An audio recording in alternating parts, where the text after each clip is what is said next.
زخم پر زخم کھا کے نکلے ہیں ہاں مگر مسکرا کے نکلے ہیں، سر جھکانے کا حکم جب آیا۔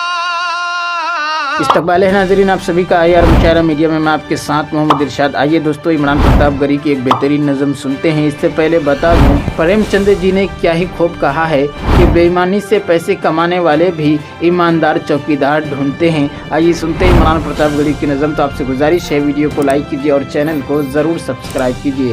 کہ میں تمہیں اپنے اصولوں کا قسم دیتا ہوں، مجھ کو مذہب کے ترازو میں نہ تولا جائے، میں نے انسان ہی رہنے کی قسم کھائی ہے، مجھ کو ہندو یا مسلمان نہ سمجھا جائے۔ دھاراوی والوں، میرے بھائیوں، میری جہاں تک آواز جا رہی ہے، میری ماؤں بہنوں، میرے بزرگوں، ایسے تمام چہرے دیکھ رہا ہوں جن کی پیشانی کی جھریوں میں پچھلے 20 سال کے ہندوستان کا نقشہ لکھا ہوا ہے۔ میں ان سے بھی مخاطب ہو کے کہہ رہا ہوں کہ ایک برا وقت ہے، دلی میں بیٹھا ہوا حاکم یہ سوچتا ہے کہ مہاراشٹرا کو اپنے ریموٹ کنٹرول سے چلائے گا، مہاراشٹرا کو گجرات کے ریموٹ کنٹرول سے چلائے گا، تو دلی کے حاکم کو یہ بتانا ہے کہ نہیں، مہاراشٹرا ویر شیواجی مہاراج کی اور ڈاکٹر بابا صاحب امبیڈکر کی دھرتی ہے، اس کو کسی ریموٹ کنٹرول سے نہیں چلایا جا سکتا۔ زخم پر زخم کھا کے نکلے ہیں ہاں مگر مسکرا کے نکلے ہیں، سر جھکانے کا حکم جب آیا،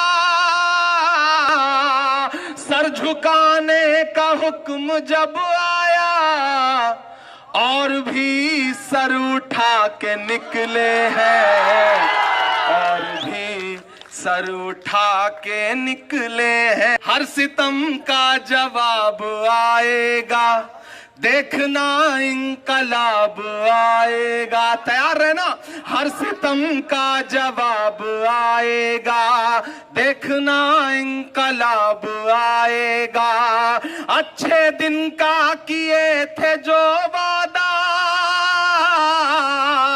اچھے دن کا کیے تھے جو وعدہ، ان کا دن بھی خراب آئے گا۔ اور جس کے پاس 2 بہنیں ہوں اس سے خوش نصیب کون ہو سکتا ہے؟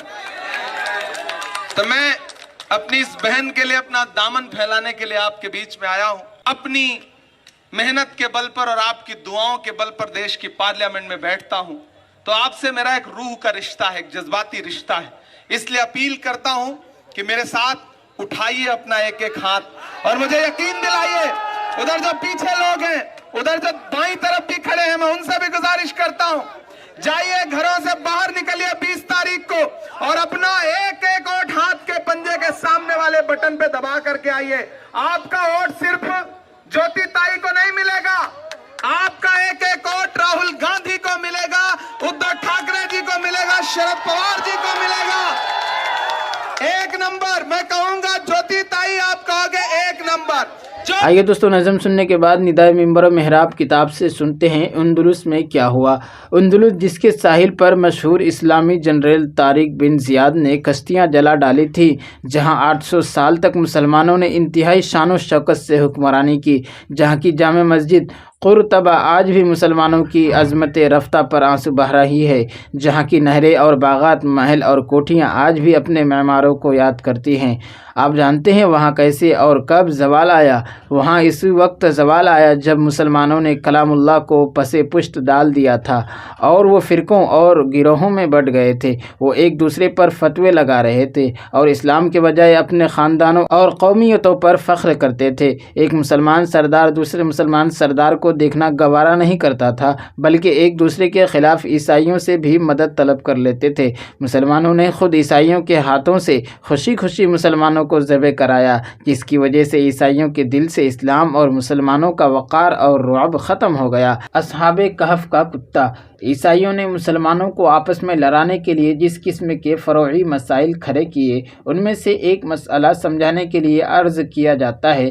کہتے ہیں کہ ایک منظم سازش کے تحت ایک بہت بڑا عیسائی رئیس ایک مولانا کی خدمت میں حاضر ہوا اور ان کی خدمت میں کچھ اشرفیاں ہدیہ کے طور پر پیش کی اور اس کے بعد مولانا کے تجربے علمی اور دینی خدمات کی تعریف کی۔ اس کے بعد کہنے لگا کہ حضرت ایک اہم مسئلہ ہے جس کو آج تک کوئی عالم دین حل نہیں کر سکا۔ میں سمجھتا ہوں کہ آپ اس مسئلے کا حل نکال سکتے ہیں۔ مسئلہ یہ ہے کہ اصحاب کہف کے کتے کا رنگ کیا تھا۔ اب ظاہر ہے کہ مولانا کے تجربے علم کی بے انتہا تعریف ہو چکی تھی، اشرفیوں کی تھیلی بھی مل چکی تھی۔ مولوی صاحب کیسے خاموش رہ سکتے تھے؟ انہوں نے اٹکل سے کہہ دیا کہ جناب اصحاب کہف کے کتے کا رنگ سفید تھا۔ عیسائی رئیس نے خوب داد دی کہ حضرت آپ تو ایسا مسئلہ حل کر دیا جو آج تک بڑے سے بڑا عالم دین بھی حل نہیں کر سکا تھا۔ پھر ان سے گزارش کی کہ حضرت بہت سارے مسلمان اس مسئلے سے ناواقف ہیں اور ناواقفیت ہی کی حالت میں وہ مر رہے ہیں۔ از راہ کرم اگلے جمعہ کو یہ مسئلہ ذرا کھول کر بیان فرما دے۔ حضرت نے فوراً وعدہ کر لیا اور کہا کہ ہمارا کام ہی حق بات کو بیان کرنا ہے۔ اس کے بعد وہ ایک دوسرے مشہور عالم کی خدمت میں حاضر ہوا، ان کو بھی ہدیہ پیش کیا اور ان کی وسعت علمی اور دینی خدمات کی تعریف میں زمین و آسمان کے قلابے ملا دیے۔ پھر ان سے بھی مؤدبانہ دریافت کیا کہ حضرت اصحاب کہف کے کتے کا رنگ کیا تھا۔ انہوں نے اٹکل سے کہہ دیا کہ اس کا رنگ کالا تھا۔ عیسائی رئیس نے ان سے بھی مؤدبانہ گزارش کی کہ جمعہ کے بیان میں اس اہم مسئلہ کی وضاحت فرما دیں تاکہ جاہلوں کے علم میں اضافہ ہو۔ مولوی صاحب نے اس کو تسلی دلائی کہ جناب آپ مطمئن رہیں، میں اپنے خطبات جمعہ میں اس مسئلہ کے ہر گوشے کو واضح کروں گا۔ چنانچہ اپنے خطبات جمعہ میں دونوں علماء کرام نے اس فضول مسئلے کو اپنے من گھڑت دلائل سے خوب واضح کیا۔ نماز جمعہ سے فارغ ہو کر دونوں علامہ صاحبان کے مقتدی جب ایک چوک میں بیٹھے ہوئے تھے تو ایک گروہ نے کہا کہ ہمارے حضرت نے آج ایک ایسا مسئلہ حل کر دیا جسے اتنی صدیاں گزرنے کے باوجود کوئی عالم حل نہیں کر سکا تھا، وہ یہ کہ اصحاب کہف کے کتے کا رنگ کالا تھا۔ دوسرا گروہ کہنے لگا کہ نہیں، اس کا رنگ تو سفید تھا۔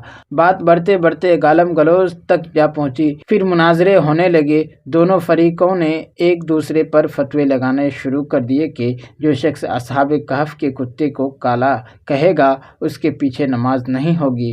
ادھر سے جواب آیا کہ جو اس کتے کو گورا کہے گا اس کے پیچھے نماز نہیں ہوگی۔ یہ واقعہ محض ایک مثال ہے، ورنہ حقیقت یہ ہے جن مسائل نے مسلمانوں کو الجھا رکھا تھا وہ اسی قسم کے تھے، اور انہی مسائل میں الجھنے اور ٹکرانے کی وجہ سے مسلمانوں کی قوت کمزور ہو گئی تھی اور کفار کو غالب آنے کا موقع مل گیا تھا۔ رہی اندلس، جہاں اذانوں کی آوازیں بلند ہوتی تھی، اب وہاں قصر حمراء پر چاند کی صلیب بلند ہو رہی ہے۔ توحید کے پرستار افسردہ تھے اور تثلیث کے پجاری شاداں و فرحاں تھے۔ 800 سال تک پورے کر و فر کے ساتھ حکومت کرنے والے ہزاروں مسلمانوں کو زندہ جلا دیا گیا۔ عام حکم جاری کر دیا کہ ہر مسلمان عیسائی بن جائے، ورنہ اس کو جہاں کہیں پایا گیا قتل کر دیا گیا۔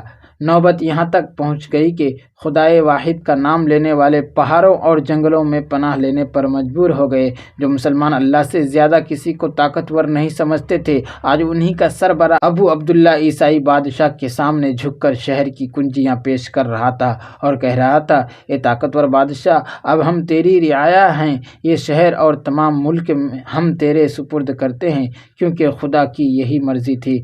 جس اندلس کو طارق بن زیاد نے تھوڑے سے لشکر کے ساتھ اجنبی ہونے کے باوجود فتح کیا تھا، اس اندلس کو ہزاروں مسلمان بے پناہ وسائل کے باوجود نہ بچا سکے۔ آخر ایسا کیوں ہوا؟